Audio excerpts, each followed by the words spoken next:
Hi hello friends, welcome back to my YouTube channel. ನಾನಿಮ್ಮ ಹರ್ಷಿತಾ. ನಾನಿವಾಗ ಮಧ್ಯಾಹ್ನ ವ್ಲಾಗ್ನ ಶುರು ಮಾಡ್ತಾ ಇದ್ದೀನಿ. ಆಲ್ಮೋಸ್ಟ್ ಟೈಮ್ ಬಂದು 1:30 ಆಗಿದೆ. ಹೊರಗಡೆ ನೋಡಿದ್ರೆ ಈ ಥರ ಇದೆ ವ್ಯೂ, ಮಳೆ ಬರ್ತಾನೆ ಇದೆ. ಸೊ ನಾನಿವತ್ತು ಒಂದು ಟಿಪ್ಸನ್ನು, ಹೆಲ್ತ್ಗೆ ಸಂಬಂಧಪಟ್ಟಿರುವಂತಹ ಒಂದು ಟಿಪ್ಸನ್ನು ವಿಡಿಯೋ ಮಾಡಿ ತೋರಿಸ್ತಾ ಇದ್ದೀನಿ, ಅಂದರೆ ಹೇಳ್ತಾ ಇದ್ದೀನಿ. ತುಂಬ ಜನರಿಗೆ ಹೆಲ್ಪ್ ಆಗುತ್ತೆ. ಎಸ್ಪೆಷಲಿ ನಾನು ಕೂಡ ಈ ಒಂದು ಪ್ರಾಬ್ಲಮಿಂದ ಸಫರ್ ಆಗ್ತಾ ಇದೆ. ಸೊ ಅದನ್ನು ತಿಳಿಸ್ಕೊಳ್ಳೋಣ ಅಂದ್ಕೊಳ್ಳಿ. ಮನೆ ಪೂರ್ತಿ ಎಲ್ಲ ಕಡೆನೂ ಬಟ್ಟೆ ಬಟ್ಟೆ ಬಟ್ಟೆ ಎಲ್ಲ ಕಡೆ ಒಣಗಾಕ್ಬಿಟ್ಟಿದ್ದೀನಿ ಗೈಸ್. ನಿಜವಾಗ್ಲೂ ಜಾಗನೇ ಇಲ್ಲ ಬಟ್ಟೆನ ಒಣಗಾಕಕ್ಕೆ. ಒಣಗೋದು ಇಲ್ಲ, ಏನೂ ಇಲ್ಲ ಅಂತ ಅಂದ್ಬಿಟ್ಟು ಎಲ್ಲ ಕಡೆ ಬಟ್ಟೆನ ಒಣಗಾಕ್ಬಿಟ್ಟಿದ್ದೀನಿ. ಯಾರಾದರೂ ಗೆಸ್ಟ್ಗಳು ಬರಲ್ಲ ಮುಂಬೈಗೆ, ಬಟ್ ಯಾರಾದರೂ ಬರೋರಿದ್ರೆ ನಿಜವಾಗ್ಲೂ ಬಂದರೆ ನಮ್ಮ ಮನೆ ಇದನ್ನು ನೋಡಿಬಿಟ್ಟು ಆ ಥರ ಆಗೋಗ್ಬಿಟ್ಟಿದೆ. ಸೊ ಒಂಥರ ಫುಲ್ ಫೇಸ್ ಏನೋ ಒಂಥರ ಕರ್ರ ಕರ್ರ ಕಾಣಿಸ್ತಾ ಇದೆ. ಫೇಶಿಯಲ್ ಹೇರ್ ನೋಡ್ತಾ ಇರ್ಬೋದು, ಬಟ್ ಅದನ್ನು ರಿಮೂವ್ ಮಾಡಿಸೋದಕ್ಕೆ, ಅದನ್ನು ವ್ಯಾಕ್ಸ್ ಮಾಡಿಸೋದಕ್ಕೂ ಭಯ ಆಗುತ್ತೆ ಜಾಸ್ತಿ ಎಲ್ಲಾದರೂ ಬಂದುಬಿಟ್ರೆ ಅಂತ. ಸೊ ಇವತ್ತು ಆಲ್ಮೋಸ್ಟ್ ಎಲ್ಲ ಕೆಲಸ ಮುಗಿಸ್ಬಿಟ್ಟು ಇವಾಗ ವೀಡಿಯೋ ಮಾಡೋಣ ಅಂದ್ಕೊಂಡಿದ್ದೀನಿ. ಹೇಗೆ ನಾವು ಓವರ್ ಥಿಂಕಿಂದ ಈಚೆ ಹೊರಗಡೆ ಬರೋದು ಅಂತ. ಅದ್ರ ಜೊತೆ ನಂದು ಕೆಲವು ಸ್ಟೋರೀಸ್ ಇದೆ, ಅದನ್ನು ಕೂಡ ಶೇರ್ ಮಾಡ್ತಾ ಹೋಗ್ತೀನಿ. ಸೊ ನೋಡ್ತಾ ಹೋಗಿ. ನಂದು ಟ್ರೈಪಾಡ್ ಕೂಡ ಏನಾಗೋಗಿದೆ ಅಂದರೆ ಅದ್ರ ಕಾಲು ಮುರಿದೋಗಿದೆ ಗೈಸ್. ಅದರ ಕಾಲು ಅಲ್ಲಿ ಏನು ವಾರ್ಡ್ರೋಬ್ ಇದೆ ಅಲ್ವಾ, ಅಲ್ಲಿ ವಾರ್ಡ್ರೋಬ್ ಇದ್ದು ಬ್ಯಾಕ್ ಸೈಡ್ ಹೋಗಿ ಬಿದ್ದಿದೆ. ಅದರ ಕಾಲು ಒಂದು ಅಟ್ಲೀಸ್ಟ್ ಹೇಗೋ ಅದನ್ನ ನಿಲ್ಲಿಸ್ತಾ ಇದೆ. ವಿಡಿಯೋ ಮಾಡೋವಾಗ ಏನೋ ಒಂದು ಕೊಟ್ಬಿಟ್ಟು ಹೆಂಗೋ ನಿಲ್ಲಿಸ್ಬಿಡ್ತಾ ಇದೆ, ಅದು ಅದ್ರ ಹಿಂದ್ಗಡೆ ಹೋಗಿ ಬಿದ್ದಿದೆ. ಅದನ್ನು ತೆಗಿಬೇಕು ಅಂದರೆ ನಾವು ಈ ಮನೇನ ಶಿಫ್ಟ್ ಮಾಡಬೇಕು. ಈ ಮನೇನ ಖಾಲಿ ಮಾಡಿದಾಗ ಮಾತ್ರ ಆ ವಾರ್ಡ್ರೋಬನ್ನು ತೆಗಿಯೋಕ್ಕಾಗೋದು. ಅಲ್ಲಿವರೆಗೂ ನಂದು ಟ್ರೈಪಾಡ್ ಇದ್ದು ಅಲ್ಲೇ ಇದೆ ನೋಡಿ. ನನ್ನ ಟ್ರೈಪಾಡ್ ಇದ್ದು ಕಾಲು ಮರಳಿ ಸಿಗೋದಿಲ್ಲ. ಸೊ ಎಷ್ಟು ಕಷ್ಟಪಡಬೇಕು ಗೈಸ್. ಅದಕ್ಕೆ ಏನಾದರೂ ಒಂದು, ಇವಾಗ ಅದಕ್ಕೆ ಕಾಲಿಲ್ವಲ್ಲ, ಸೊ ಕಾಲಿಲ್ಲ ಅಂತ ಅಂದ್ಬಿಟ್ಟು ಯಾವುದಾದ್ರೂ ಒಂದು ಬಾಕ್ಸ್, ಇವಾಗ ನಾನು ಹೇರ್ ಡ್ರೈಯರ್ ಇದು ಬಾಕ್ಸ್ ಇತ್ತು, ಸೊ ಅದನ್ನು ಅಲ್ಲಿ ಇಟ್ಬಿಟ್ಟು ವೀಡಿಯೋ ಮಾಡ್ತಾ ಇದ್ದೀನಿ. ಹಾಗಂತ ಅಂದ್ಬಿಟ್ಟು ಟ್ರೈಪಾಡ್ ತೊಗೊಳಕ್ಕಾಗಲ್ವ ಅಂತ ಕೇಳಬೇಡಿ, ಆಗುತ್ತೆ. ಬಟ್ ಬೇಡ ಅಂತ ಸುಮ್ಮನೆ ಇದ್ದೀನಿ ಅಷ್ಟೇ. ಇದನ್ನು ತೊಗೊಂಡೋಗಿ ಎಲ್ಲಿ ಇಡೋಕ್ಕಾಗುತ್ತೆ? ಅದು ತುಂಬ ವರ್ಷ ಆಗೋಯ್ತು. ಅದನ್ನು ನನ್ನ ಮಗಳು ಚಿಕ್ಕವಳಿದ್ದಾಗ ಅನಿಸುತ್ತೆ, ನೆಲಕ್ಕೆ ಕುಕ್ಕಿ ಕುಕ್ಕಿ ಅದ್ರ ಕಾಲನ್ನ ಮುರಿದ್ಬಿಟ್ಟಿದ್ದಾಳೆ. ಸೊ ನಿಜವಾಗ್ಲೂ ತಗೋಬೇಕು. ಸೊ ತಗೊಂಡಾಗ ತೋರಿಸ್ತೀನಿ ನೋಡಿ. ಇದಕ್ಕೆ ಕಾಲೇ ಇಲ್ಲ ಗೈಸ್, ಕಾಲು ಹೋಯ್ತು, ಬಿದ್ದೆ ಹೋಯ್ತು. ಅದಕ್ಕೆ ಕಷ್ಟಪಟ್ಟು ಹೇಗೋ ಒಂದು ಮಾಡ್ತಾ ಇದ್ದೀನಿ. ಸೊ ಇಷ್ಟ ಆಗಿರೋರು ನೋಡ್ತಾರೆ, ಇಲ್ಲ ಅಂತ ಅಂದರೆ ಸುಮ್ಮನೆ ಇರ್ತಾರೆ. ನಾನೇನು ನೋಡಿ ನೋಡಿ ನೋಡಿ ನೋಡಿ ಅಂತ ಹೇಳಲ್ಲ. ಯಾಕಂತಂದರೆ ನಮ್ಮ ಸರ್ಕಲಲ್ಲಿ ಅಂದರೆ ನಮ್ಮ ಪರಿಚಯದವರು ವೀಡಿಯೋಸನ್ನಂತೂ 100% ನೋಡಲ್ಲ. ಏನಾದರೂ ಲಿಂಕನ್ನು ವಾಟ್ಸಪ್ಪಲ್ಲಿ ಶೇರ್ ಮಾಡ್ತು ಅಂದರೂ ಕೂಡ ನೋಡಲ್ಲ. ಯಾಕೆ ನೋಡಬೇಕು ಅಂತ ಸ್ಕಿಪ್ ಮಾಡ್ತಾ ಹೋಗ್ತಾರೆ. ಸೊ ಐ ಡೋಂಟ್ ಕೇರ್, ನಾನೇನು ಮಾಡಲ್ಲ. ಬಟ್ ನನಗೇನು ಅನಿಸುತ್ತೋ ಅದನ್ನು ಹೇಳ್ತಾ ಹೋಗ್ತೀನಿ. ಬನ್ನಿ ಹಾಗಾದರೆ ಈ ವಿಡಿಯೋನ ಶುರು ಮಾಡೋಣ. ಸೊ ನೆಗೆಟಿವ್ ಥಾಟ್ಸನ್ನು ಹೇಗೆ ಕಡಿಮೆ ಮಾಡ್ಕೊಳ್ಳೋದು, ನೆಗೆಟಿವ್ ಥಾಟ್ಸಿಂದ ಏನು ಬೇಕಾದರೂ ಆಗ್ಬೋದು. ಹಾಗೆಯೇ ಓವರ್ ಥಿಂಕಿಂಗಿಂದ ನಾವು ಹೇಗೆ ಕಮ್ ಬ್ಯಾಕ್ ಮಾಡೋದು, ಹೇಗೆ ಈಚೆ ಬರೋದು ಅಂತ ಕೆಲವೊಂದು ಟಿಪ್ಸ್ಗಳನ್ನು ತಿಳಿಸ್ಕೊಡ್ತೀನಿ. ಬಿಕಾಸ್ ನನಗೂ ಕೂಡ ಈ ಥರ ಪ್ರಾಬ್ಲಮ್ ಇದೆ, ಆ್ಯಂಗ್ಸೈಟಿ ಪ್ರಾಬ್ಲಮ್. ಅಂದರೆ ಇತ್ತೀಚಿನ ದಿನಗಳಲ್ಲಿ ತುಂಬ ಆಗ್ತಾ ಇದೆ. ನನ್ನ ಮೈಂಡ್ ಸುತ್ತಮುತ್ತ ನೆಗೆಟಿವ್ ಥಾಟ್ಸ್ ಬಿಟ್ಟರೆ ಅದು ಯಾವುದೂ ಬೇರೆ ಥಾಟ್ಸೇ ಬರೋಲ್ಲ. ಎಲ್ಲೋ ಒಂದು ಕಡೆ ಏನೋ ಇನ್ಸಿಡೆಂಟ್ ಆಗುತ್ತೆ, ಅವ್ರೇನೋ ಹಾರ್ಟ್ ಅಟ್ಯಾಕ್ ಆಗಿ ಸತ್ತೋಗಿರ್ಬೋದು, ಅಥವಾ ಇನ್ನೇನೋ ಇನ್ಸಿಡೆಂಟ್ ಆಗುತ್ತೆ. ಬಟ್ ಅದನ್ನು ನೋಡಿದ ತಕ್ಷಣ ನನಗೇನೋ ಆಗ್ತಾ ಇದೆ, ನನಗೇನೋ ಆಗುತ್ತೆ ಅನ್ನೋಂತಹ ಭಯ ತುಂಬ ಅಂದರೆ ತುಂಬ ಕಾಡ್ತಾ ಇದೆ ಇವಾಗಂತೂ. ಅಂದರೆ ಒಂದು ಆಲ್ಮೋಸ್ಟ್ ಒಂದು 6-7 ಮಂತ್ಸಿಂದ ತುಂಬ ಹೀಗೆ ನಡೀತಾ ಇರುವಂಥದ್ದು. ನೆಗೆಟಿವಿಟಿ ಥಾಟ್ಸ್ಗಳು. ಯಾರಿಗಾದರೂ ಏನಾದರೂ ಆದರೆ ಅದು ನಮಗೆ ಆಗುತ್ತೆ ನಾಳೆ ಅನ್ನುವಂತಹ ಒಂದು ಫೀಲು. ಸುಮ್ಮನೆ ಇಲ್ಲದೇ ಇರುವಂಥ ಯೋಚನೆ ಮಾಡುವಂಥದ್ದು, ಇಲ್ಲದೇ ಇರೋ ಯೋಚನೆಯಿಂದ ತಲೆನ ಮತ್ತಷ್ಟು ಕೆಡಿಸ್ಕೊಳ್ಳುವಂಥದ್ದು, ಈ ಥರದ್ದು ನಾನು ಮಾಡ್ತೀನಿ. ಬಟ್ ಇತ್ತೀಚೆಗೆ ಸ್ವಲ್ಪ ನಾನು ಈ ಥರದ್ದನ್ನೆಲ್ಲ ಕೆಲವೊಂದು ಬದಲಾವಣೆಗಳನ್ನು ಮಾಡ್ಕೊಂಡಿರೋದ್ರಿಂದ ಆ ಒಂದು ನೆಗೆಟಿವ್ ಥಾಟ್ಸ್ ಆಗಿರ್ಬೋದು, ಓವರ್ ಥಿಂಕಿಂಗಿಂದ ಸ್ವಲ್ಪ ಈಚೆ ಬಂದಿದ್ದೀನಿ ಅಂತಲೇ ಹೇಳ್ಬೋದು.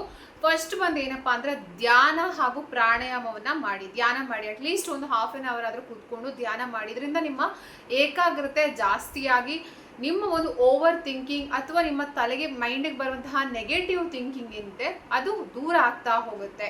ಧ್ಯಾನ ಮತ್ತು ಪ್ರಾಣಾಯಾಮ ತುಂಬಾ ಒಂದು ಒಳ್ಳೆಯ ಒಂದು ಮೆಡಿಸಿನ್ ಅಂತಲೇ ಹೇಳ್ಬೋದು ಈ ಥರ ನೆಗೆಟಿವ್ ಥಾಟ್ಸ್ಗಳಿಗೆ.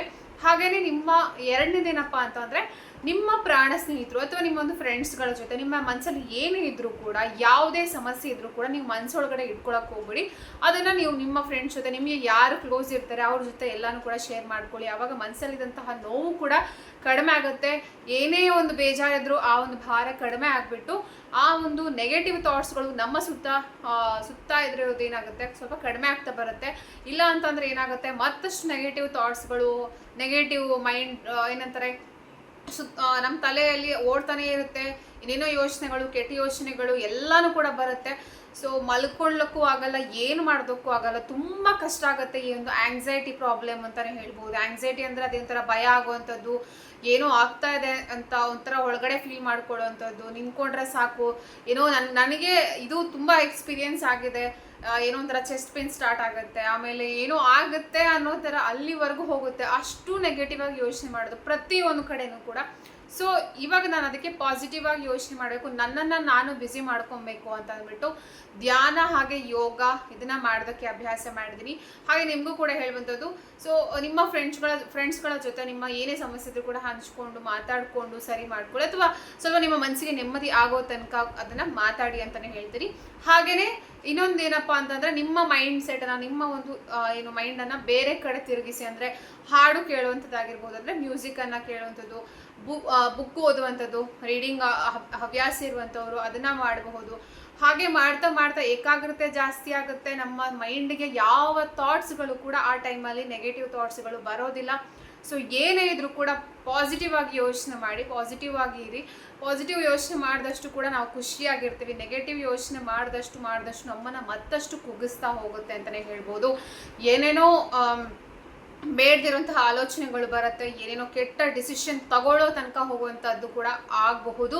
ಸೊ ಹಾಗಾಗಿ ನೀವು ನಿಮ್ಮ ಒಂದು ಮೈಂಡನ್ನು ನೀವೇ ಕಂಟ್ರೋಲಲ್ಲಿ ಇಟ್ಕೋಬೇಕು, ನಮ್ಮ ಮೈಂಡನ್ನು ನಾವೇ ಕಂಟ್ರೋಲಲ್ಲಿ ಇಟ್ಕೊಬೇಕು. ಸೊ ಇದನ್ನು ಎಲ್ಲೂ ಕೂಡ ಕಂಟ್ರೋಲ್ ತಪ್ಪದ ಹಾಗೆ, ಮೈಂಡ್ ಎಲ್ಲೂ ಡೈವರ್ಟ್ ಆಗದ ಹಾಗೆ ನಾವು ನೋಡ್ಕೋಬೇಕು. ಈ ಥರ ಟಿಪ್ಸ್ಗಳನ್ನು ನಾವು ಫಾಲೋ ಅಪ್ ಮಾಡಿದ್ರೆ ಖಂಡಿತವಾಗ್ಲೂ ನೆಗೆಟಿವ್ ಥಾಟ್ಸ್ಗಳಿಂದ ದೂರ ಇರ್ಬೋದು, ಓವರ್ ಥಿಂಕಿಂಗಿಂದ ದೂರ ಇರ್ಬೋದು. ಆಮೇಲೆ ಮೇಯ್ನ್ ಆಗಿ ಬೇಕಾಗುವಂಥದ್ದು ದೈಹಿಕ ಚಟುವಟಿಕೆ ಅಥವಾ ಎಕ್ಸಸೈಸ್ ಅಂತ ಹೇಳ್ತೀವಲ್ವ, ಇದು ನಮಗೆ ಮೇಯ್ನ್ ಆಗಿ ಬೇಕಾಗುವಂಥದ್ದು. ವಾಕಿಂಗ್ ಆಗಿರಬಹುದು, ಅಥವಾ ಸ್ವಿಮ್ಮಿಂಗ್ ಆಗಿರಬಹುದು, ಅಥವಾ ಜಿಮ್ ಹೋಗ್ಬೋದು. ಈ ಥರ ಹೋದಾಗ ಏನಾಗುತ್ತೆ, ನಮ್ಮ ಮೈಂಡ್ ಸೆಟ್ ಫುಲ್ ಏನಾಗುತ್ತೆ ಅಂತಂದರೆ, ಇದರಿಂದ ನಮಗೆ ಹ್ಯಾಪಿ ಹಾರ್ಮೋನ್ ಏನಿದೆ ಅದು ರಿಲೀಸ್ ಆಗಿಬಿಟ್ಟು ನಮಗೆ ಇಡೀ ದಿನ ಆ್ಯಕ್ಟಿವ್ ಆಗಿರೋದಕ್ಕೆ ಹೆಲ್ಪ್ ಮಾಡುತ್ತೆ. ಯಾವುದೇ ರೀತಿ ನೆಗೆಟಿವ್ ಥಾಟ್ಸ್ಗಳನ್ನು ಕೂಡ ನಮ್ಮ ತಲೆಗೆ ಅದು ಬರೋದಕ್ಕೆ ಬಿಡೋದಿಲ್ಲ. ಸೊ ನಮ್ಮನ್ನು ನಾವು ಎಷ್ಟು ಬ್ಯುಸಿಯಾಗಿ ಇಟ್ಕೊಳ್ಳೋದಕ್ಕಾಗುತ್ತೋ ಅಷ್ಟು ಬ್ಯುಸಿಯಾಗಿ ಇಟ್ಕೊಂಡಾಗ ಇಂತಹ ಯೋಚನೆಗಳು ನಮಗೆ ಖಂಡಿತವಾಗ್ಲೂ ಬರೋದಿಲ್ಲ. ಸೊ ಈ ಟಿಪ್ಸ್ಗಳನ್ನು ನೀವು ಕೂಡ ಫಾಲೋ ಮಾಡಿ. ತುಂಬ ಜನ, ಅದರಲ್ಲೂ ಹೆಣ್ಮಕ್ಳು ತುಂಬ ಜನ ಈ ಥರದ್ದು ಪ್ರಾಬ್ಲಮ್ನ ಫೇಸ್ ಮಾಡ್ತಾ ಇರ್ತಾರೆ. ಓವರ್ ಥಿಂಕಿಂಗ್ ಆಗಿರ್ಬೋದು, ಆಂಗ್ಸೈಟಿ ಆಗಿರ್ಬೋದು, ಇಂಥದ್ದನ್ನೆಲ್ಲ ಫೇಸ್ ಮಾಡ್ತಾ ಇರ್ತಾರೆ. ಸೊ ಈ ಥರ ನೀವು ಕೂಡ ಒಂದ್ಸಲ ಟ್ರೈ ಮಾಡಿ, ಈ ಥರ ನೋಡಿ. ಸೊ ನಾನು ಹೇಳಿದ ಹಾಗೆ ನಾನು ತುಂಬಾ ಆ್ಯಕ್ಚುಲಿ ಮುಂಚೆಲ್ಲ ಭಯ ಅನ್ನೋದು ನನಗೆ ಅಷ್ಟೊಂದು ಇರಲಿಲ್ಲ. ಅಂದರೆ ಯಾವುದೇ ಹೈಟ್ ಆಗಿರ್ಬೋದು, ಯಾವುದೇ ಇದ್ರೂ ಕೂಡ ಅಷ್ಟೊಂದು ಭಯ ಅನ್ನಿಸ್ತಾ ಇರಲಿಲ್ಲ. ಬಟ್ ಇತ್ತೀಚೆಗೆ ತುಂಬ ಹೈಟ್ ಅಂದರೆ ಭಯ ಆಗುವಂಥದ್ದು, ಇನ್ನೇನೋ ಯಾರೋ ಸತ್ತು ಹೋದರೆ ಅದನ್ನೇ ಯೋಚನೆ ಮಾಡ್ಕೊಂಡು ಭಯ ಆಗುವಂಥದ್ದು, ಹೋಲ್ ಡೇ ನಿದ್ದೆ ಬರಲ್ಲ, ಅದೇ ಯೋಚನೆ ಬೇಡದಿರೋಂತಹ ಯೋಚನೆಗಳು. ನನ್ನ ಬಗ್ಗೆ ನಾನು ಯೋಚನೆ ಮಾಡೋದಕ್ಕಿಂತ ಬೇರೆಯವ್ರ ಬಗ್ಗೆನೇ ಜಾಸ್ತಿ ಯೋಚನೆ ಮಾಡ್ತಾ ಇದ್ದೆ. ಸೊ ಇದನ್ನೆಲ್ಲ ಬಿಟ್ಬಿಟ್ಟು ಏನು ಮಾಡಬೇಕು ಅಂದರೆ, ನಮಗೆ ಅಂತ ಸ್ವಲ್ಪ ಟೈಮ್ ಕೊಟ್ಟು ನಮಗೋಸ್ಕರ ಯೋಗ, ಧ್ಯಾನ ಆಗಿರಬಹುದು, ಅಥವಾ ಹಾಡು ಕೇಳುವಂಥದ್ದಾಗಿರ್ಬೋದು, ಮ್ಯೂಸಿಕ್ ಅದೇ ಹೇಳಿದ ಹಾಗೆ ಬುಕ್ಗಳನ್ನ ಓದುವಂಥದ್ದು, ಮಕ್ಕಳ ಜೊತೆ ಸ್ವಲ್ಪ ಆಟ ಆಡುವಂಥದ್ದು, ಮಕ್ಕಳ ಜೊತೆ ಬೆರೆಯುವಂಥದ್ದು, ಇದ್ದರೆ ಅವ್ರ ಜೊತೆ ಓದ್ಕೊಂಡು ಹೋಮ್ವರ್ಕ್ ಮಾಡಿಸ್ಕೊಂಡು ಎಲ್ಲನೂ ಇದ್ದಾಗ ಏನಾಗುತ್ತೆ, ನಮಗೆ ಯೋಚನೆ ಮಾಡೋದಕ್ಕೆ ಟೈಮ್ ಖಂಡಿತವಾಗ್ಲೂ ಇರೋದಿಲ್ಲ. ಇಂತಹ ಕೆಟ್ಟ ಆಲೋಚನೆಗಳನ್ನು ಮಾಡೋದಕ್ಕೆ ನಮಗೆ ಟೈಮ್ ಇರಲ್ಲ. ಸೊ ನಮ್ಮ ಮನಸ್ಸನ್ನು ನಾವು ಕಂಟ್ರೋಲಲ್ಲಿ ಇಟ್ಕೊಬೇಕು. ಇದನ್ನು ನೀವು ಕೂಡ ಫಾಲೋ ಮಾಡಿ ಅಂತ ಹೇಳ್ತಾ, ಮತ್ತೆ ಮುಂದಿನ ಹೊಸ ವಿಡಿಯೋ ಜೊತೆ ನಿಮ್ಮನ್ನು ಭೇಟಿ ಆಗ್ತೀನಿ. ಅಲ್ಲಿವರೆಗೂ ನೋಡ್ತಾ ಇರಿ, ಸಪೋರ್ಟ್ ಮಾಡ್ತಾ ಇರಿ. ಬಾಯ್.